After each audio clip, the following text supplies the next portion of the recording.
Está con nosotros Pedro Ferrada, sociólogo, especialista en gestión de riesgos. Pedro, ¿cómo está? Bienvenido. Gracias por acompañarnos. Y Osvaldo Moreno Rivera, experto en gestión también de riesgo de desastres. Con ellos vamos a sostener un debate y una conversación bien interesante sobre este tema. ¿Cómo está, Osvaldo? Bienvenido. Gracias, Carlos. Un gusto. Gracias por estar con nosotros. Poner interés a este tema tan importante. Bueno, esta iniciativa que ha sido presentada al Congreso con carácter de urgencia, además, va a tener que verse muy prontito. Como parte de sus funciones, esta nueva autoridad se encargaría de formular, de ejecutar obras de defensa civil consideradas estratégicas. Esa es la palabra que han usado en el proyecto de ley. ¿Qué opinión les merece, en principio, don Pedro, esta iniciativa? Bueno, en principio, no son obras de defensa civil, tendrían que ser obras relacionadas con la gestión de riesgo. Defensa civil es digamos, dos procesos, principalmente la preparación y respuesta, es fundamentalmente reactiva. La prevención es algo más integral de largo plazo, ¿no? Entonces, ese es un tema. Y la otra cuestión es que efectivamente la principal carencia es que muchas de estas obras y estos diseños se hacen desde Lima, sin tener en cuenta que en las distintas regiones existe una gran capacidad para poder desarrollar parte de esto, ¿no? Tanto en términos de formulación de propuestas como también especialistas que pueden aportar muchísimo, las universidades, los gobiernos regionales, los colegios profesionales, etcétera, ¿no? Entonces creo que esos aspectos deberían tomarse en cuenta. Y en tercer lugar, preguntarse si la reconstrucción con cambio tiene sentido ahora, cuando hay otras experiencias en América Latina. Está recordando Colombia, donde se empezó después de la Niña del año 2010, se hace un proceso de reconstrucción y a los pocos años se llega a la conclusión de que no se trata de hacer solamente reconstrucción, sino algo permanente. Y se crea el Fondo de Adaptación al Cambio Climático, que ve tanto los problemas de riesgos derivados del cambio climático como otros aspectos. Osvaldo, ¿qué piensa usted? Las inundaciones es uno de los fenómenos naturales que nos golpea mucho tanto en la economía como a las personas, nos da muchas víctimas. Y no solamente, aparte de lo que ha dicho mi colega, sino que tenemos que ir al inicio de dónde ocurre todo esto, porque ahora la naturaleza tiene cambios drásticos. Seguro. Antes había corrientes del Niño cada cierto tiempo, ahora lo van a ver más continuos, inclusive otro tipo de fenómenos naturales. Entonces los fenómenos naturales actualmente son los que hacen mucho daño porque no nos avisan y no prevenimos. Normalmente estas arriadas que se forman en las partes superiores son consecuencias de la deforestación muchas veces, y estas arriadas cuando se inician, las zonas fluviales que van tomando en el camino y generan agua en cantidades, llegan con tal fuerza a los ríos, y es donde se originan todas estos huaicos que estamos viviendo el día de hoy. Entonces no solamente es la prevención en los diques, etcétera, sino también dónde se origina y la historia.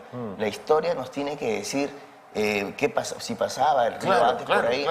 Y considerar que los diques que estamos colocando actualmente tienen que ser, siempre detrás de ellos tiene que haber un evaluador de riesgos. Porque ¿qué pasa? En el tsunami de Japón, cuando ellos estuvieron preparados para los tsunamis, Japón es el país más preparado en prevención, pero no midieron que las olas que venían iban a superar la expectativa de los que ellos habían considerado. Y estos diques se salieron en el momento, la ola vino con tal fuerza que los retiró, y estos diques se hicieron arietes. En el camino fueron destruyendo todo lo que encontraban.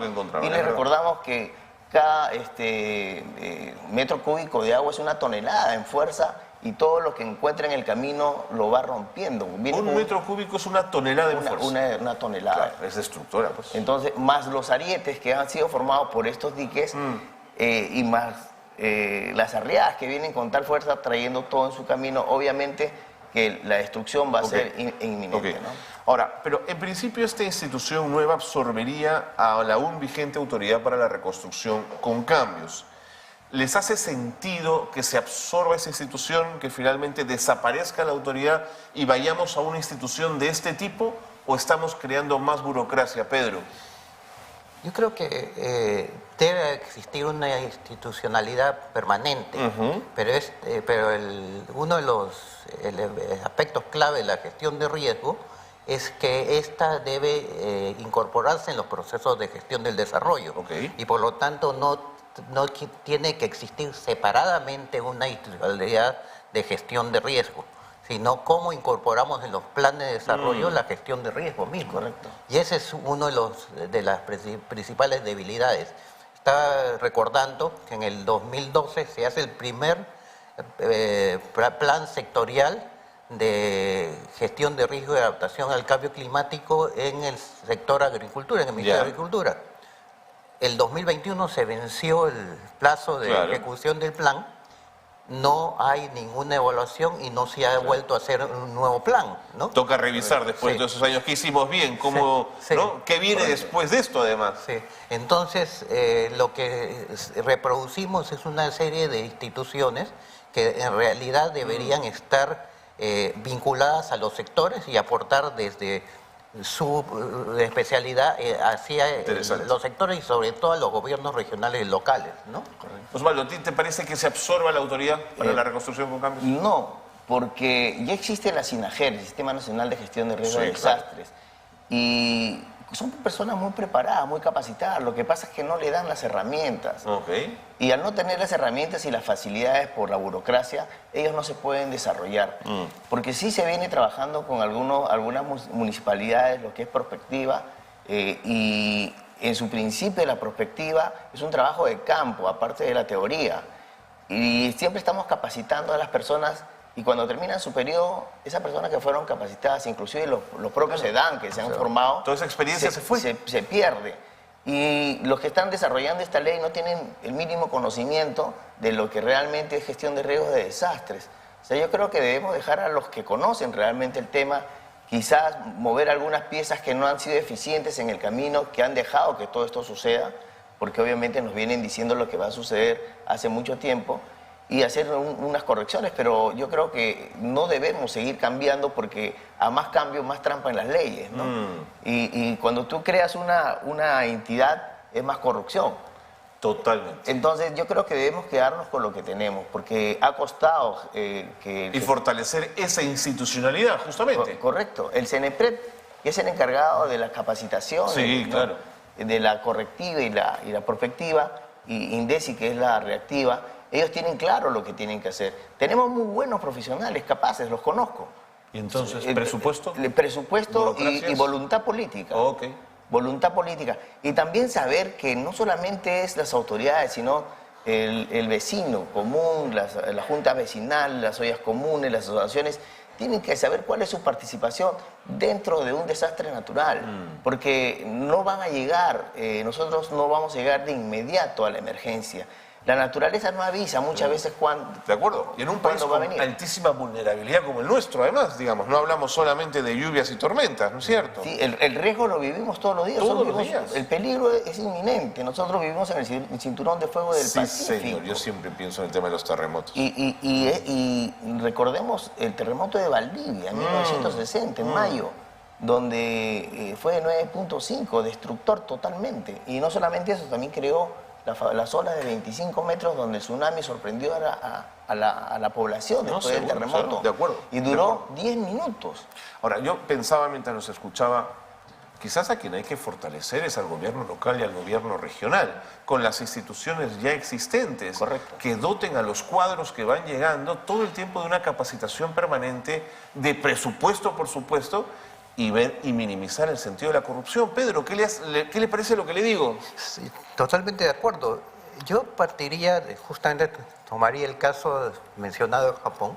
Tuve la posibilidad de estar allá. Usted lo vio. Y el problema no solamente era el problema físico de las olas, los diques, sino el comportamiento de la población.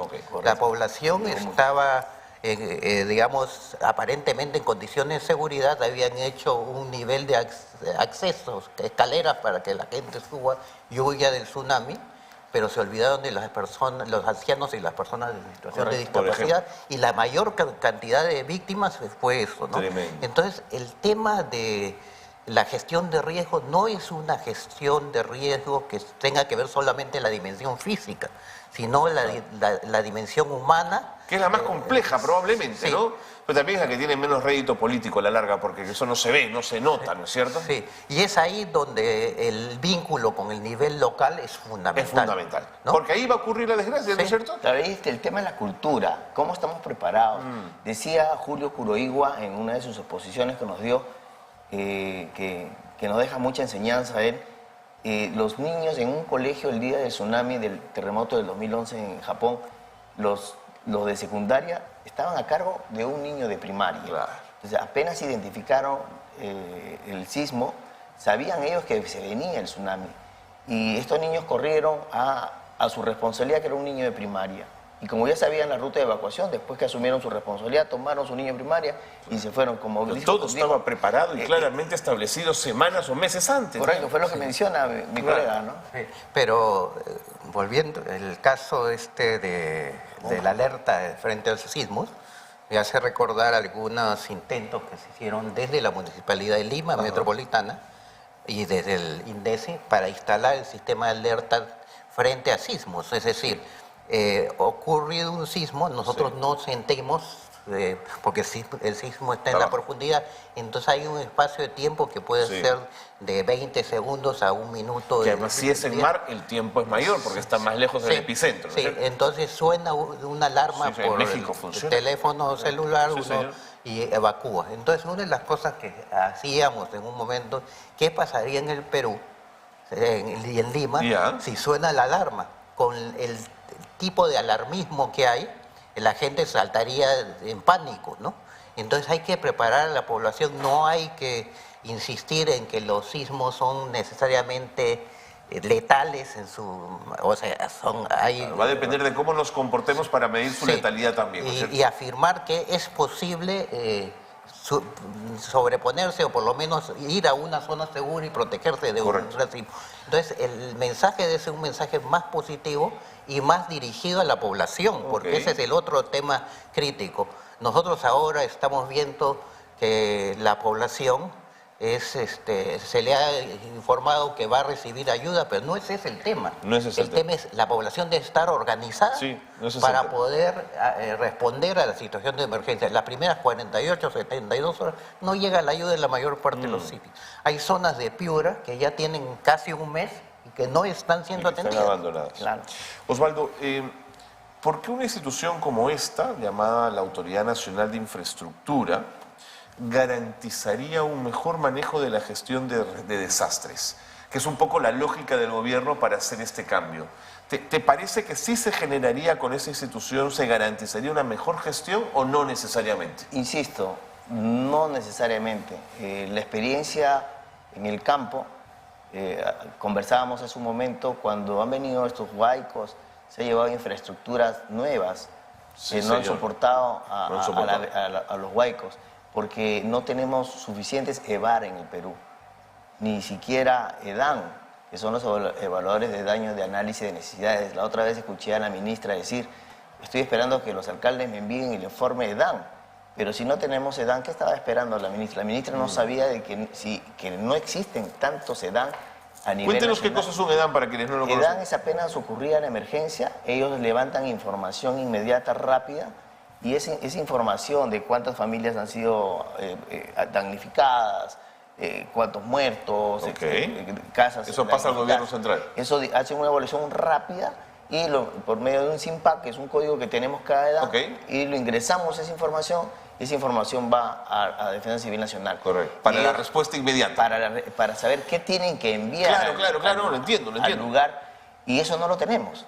Entonces, ¿qué estaba esperando la ministra? No entiendo. Es por eso que no tenemos albergues donde estos damnificados tengan que ir, porque no tenemos exactamente la cantidad de damnificados. Los llevan a colegios, a estadios, pero no hay un lugar donde podrían pasar la noche. Correcto. Ahora hay que saber dónde poner los albergues, porque el último terremoto de Amazonas, recuerdo que pusieron un albergue y hubo una caída y se llevó el albergue. O sea, tenemos que saber ubicar estratégicamente, porque el damnificado tiene que saber día antes ya dónde queda su albergue, y es por eso que te digo, que es importante la participación de la comunidad, Sin de duda, las no, eso personas. es clarísimo. Porque ellos tienen que saber dónde quedan sus albergues y qué medidas ¿Quién tomar. mejor que la comunidad que vive en la zona para conocer su territorio? Y pasó en Colombia, como ejemplo pequeño, una vecina esperaba una ambulancia después del terremoto Ajá. en Armenia y ella diciendo, yo no voy a mover a mi esposa hasta que llegue la ambulancia. ¿Qué ambulancia va a llegar después de un terremoto? Claro. Si las vías de acceso están bloqueadas. Claro. Sí, Pedro, ibas a decir algo. Sí, yo recuerdo, tuve un tiempo en Centroamérica y en el caso de Honduras se produjo los problemas de los huracanes y fuimos a una zona Sí, me acuerdo, que había fueron sido devastadores. fuertemente afectada, la Lima se llamaba, Ok. recuerdo, cerca de la capital de Tegucigalpa. Y me pidió la Cruz Roja, los representantes de la Cruz Roja, que los apoyara, porque el problema estaba en que la gente estaba demandando ayuda en la carretera y los verdaderos damnificados estaban en sus casas ahí Claro, más adentro, ¿no? adentro. Y entonces cuando hicimos la evaluación, la entrevista, lo que decía la gente de la carretera es nosotros somos los damnificados por el sistema. No por el sistema Ok. social. Y entonces esto mismo está ocurriendo ahora. Estamos conversando con algunos amigos de en el caso de la cuenca del río Rímac y se ha hecho una evaluación, un EDAM rápido y en se señaló que había en un asentamiento más de 1000 damnificados. Cuando han ido a verificar, no llegaban a 150. Ok. Entonces, ¿quién había llenado y cómo habían llenado eso? A raíz de eso se ha creado un sistema por WhatsApp. Estamos en Tumbes, Piura, Lambayeque, La Libertad, Ancash y Lima para intercambiar experiencias y apoyarse mutuamente. Y se está trabajando con Naciones Unidas para poder capacitar en el tema de DAN y demás, y con INDECI, obviamente, ¿no? Pero es un problema muy grave porque, como bien se señala, la gente que estaba a cargo de los EDAN, que en Defensa Civil, ya no está, han cambiado muchísimo. Sí, pues. Y cada vez que hay un cambio de gobierno se van, entonces la mayoría. Entonces el problema está en que debería haber un mecanismo para que estas responsabilidades tengan un nivel de permanencia y tengan un nivel de formación mínima acreditado, como bien se ha hecho en parte en INDECI, CNEPRE. Totalmente. Y en el caso de los cambios políticos en los gobiernos locales que ocurren el 1 de enero, justo coinciden, en el caso del norte y de la costa norte sobre todo, con momentos como estos justamente. Entonces los agarra absolutamente desprevenidos. Tengo otro problema. Esta institución, y lo veía ayer en la norma, aglutinaría proyectos de infraestructura del sector transporte, educación, vivienda y desarrollo urbano. ¿No es un monstruito muy grande con muchas responsabilidades y con mucho dinero seguramente como para preocuparnos, Osvaldo? GRD es un área transversal que tiene que tocar todo lo que Sin duda, sin duda. El tema urbano, el desarrollo, Claro. etcétera. Ahora va a haber mucho desplazado y van a generar muchos lugares nuevos. En el terremoto de Pisco, recuerdo, Buen punto. a las 6:45 de la tarde, 7.9 del terremoto del 15 de agosto del 2007. Cuando empezó el terremoto y a los 15 minutos, yo estaba en la Plaza de Armas en ese momento y yo corría para la playa y veía que un mar humano venía corriendo hacia la Panamericana Sur. Obviamente ellos sabían que venía un tsunami, pero este mar humano se fue, cruzó la Panamericana Sur y fue al distrito Tupac Amaru. En aquel entonces Tomás Andía era el alcalde. Ya. Y esa gente pernoctó esas noches siguientes en ese distrito. ¿Por qué te toco el punto? Porque esta gente cruzó y se quedó. Se quedó. Y hasta el día de hoy están ahí. ¿Por qué? Porque obviamente sus casas se destruyeron, el que vivía en el 5º, 6º, 7º piso y el que alquilaba jamás iba a recuperar su lugar. Y ellos tuvieron que generar. Entonces, esta nueva organismo, institución que están formando, tiene que tomar en cuenta la historia. La historia porque no solamente ocurrió eso. Mira, cuando empezó a llegar la ayuda humanitaria en Pisco, en el puerto San Martín, estaban los buques ya con ayuda para descargar.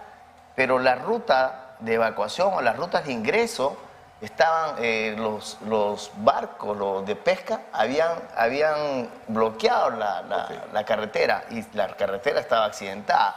Entonces, estos buques necesitaban camiones, necesitaban pistas, los camiones necesitaban combustible y el que estaba a cargo de la emergencia no entendía por qué los buques no llegaban, porque no le habías dado camiones, combustible, choferes para bajar esa emergencia. Tu punto es que hay que ligar varios elementos que vienen de varios sectores. Hay que hacer un plan estratégico gigante donde sabemos que la historia nos dice acá siempre va a haber huaico, acá siempre va a haber inundación. Entonces poner un puente muy largo donde pase la naturaleza, así esté seco, y hacer una planificación como lo han hecho en Armenia después del terremoto del 15 del 99 de enero.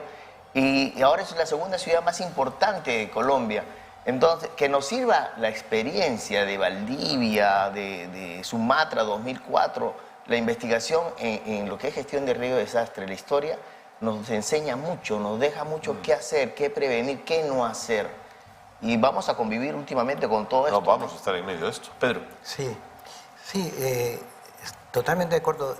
Insisto en la idea de que la gestión de riesgo no es ingenieril solamente, no es infraestructura. Sí, sin duda. De hecho, hay una serie de dimensiones que tienen que ver, por ejemplo, la historia. El fenómeno del Niño del 83 fue tomado como base para actuar en 1985, perdón, en el 1998.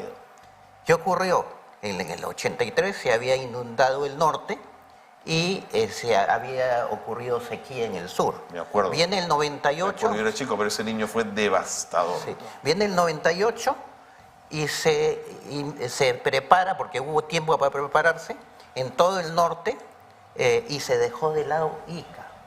¿Qué ocurrió en el 98? La zona que más sufrió y la ciudad fue inundada fue la de Ica. No, ¿por qué? Porque se creyó que el niño iba a comportarse igual que en 1983. Igual está pasando ahora, ¿no? Se está mirando el niño como si fuera el llamado niño costero, que uno puede discutir ahí, como si fuera lo que va a pasar en lo que viene.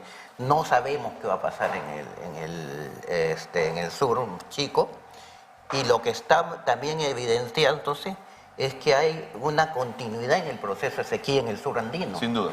¿No? Entonces, todo eso tiene que ser incorporado en las estrategias y en los planes, ¿no? El comportamiento de la gente. INDECI hizo algunas cosas en el año 98 que me parecieron muy interesantes. Estuvimos en la zona norte, me acuerdo, en Piura, en Tumbes, y entonces en Lambayeque, sobre todo, se reubicó a la población en zonas que habían sido pensadas para que la gente se quede ahí. Se les reubicó digamos, temporalmente, entre comillas, para que, digamos, eran afectados, damnificados, y para que reciban la ayuda, campamentos temporales, pero la idea era que en ese lugar pudieran quedarse en el futuro, ¿no? Entonces, hay estrategias de ese tipo que ayudan. Y la tercera cuestión que es bien importante es que muchas veces también los problemas de riesgo son riesgos que no pueden ser mirados desde el nivel nacional. No, eso es, pues, eso es. Entonces, eso es. Recuerdo el terremoto también de Nazca en el año 96, si no me equivoco. Había un asentamiento en Acarí, ¿no? Que fue devastado. Entonces lo que se tuvo que hacer es ir, evaluar lugar y habilitar, reconstruir, construir viviendas, pero fundamentalmente sobre la base de un estudio de las condiciones de riesgo de esa quebrada. Por supuesto. Y entonces hay miles de quebradas en el país. ¿Ah, seguro? ¿Sí? Y entonces no se puede pretender que con una visión global de un mapa a una escala determinada se puede identificar, se puede zonificar los riesgos. Entonces, hay que estar en el territorio y hay que conocerlo y intervenir ahí, ¿no? Sí, ahí es para cerrar, por fundamental favor. eso. Sí, precisamente mencionando las quebradas están escarpadas últimamente porque nosotros hemos atacado a la naturaleza y le hemos retirado zonas de bosque que era lo que amortiguaba. Cuando llueve, la forestación retiene un 10% del agua que normalmente baja. Sin duda. Entonces, si nosotros reforestamos o sabemos manejar también esas zonas y como siempre, ir asesorado de un evaluador de riesgos, vamos a evitar esto, porque esto lo ocasionamos muchas veces nosotros, no es la naturaleza. Y hay que aprender a convivir con los desastres naturales porque de aquí en adelante la historia no va a cambiar. Nos viene un terremoto de 8.5. Algo que es importante, que debemos saber ya en Lima, que los medios de comunicación deben estar de la mano con gestión de riesgo de desastre, defensa civil. Si hubiera Para una respuesta conjunta, no alaraquienta, más bien tranquilizadora. Porque lo que está ocurriendo ahorita en el norte, hemos podido evitar todo esto que pasó estos días. Porque hablábamos de alerta temprana, nosotros tenemos los mecanismos y las herramientas para decir, en 2 horas, en 3 horas está viniendo el huaico. Y entonces tomar las previsiones por medio de los medios de comunicación. Muy bien. Osvaldo Moreno, Pedro Ferradas, muchísimas gracias por haber estado con nosotros. Me ganó el tiempo, pero creo que habrá oportunidad para seguir hablando de esto porque la gota termina por horadar la piedra, ¿no es cierto? Y hay que seguir insistiendo en la importancia de la gestión de riesgos. Y veremos si esta Autoridad Nacional de Infraestructura es la solución. Tengo mis severas dudas. Gracias por haber estado con nosotros. José Carlos. Muy bien, ahí estaba entonces, era Pedro Ferradas.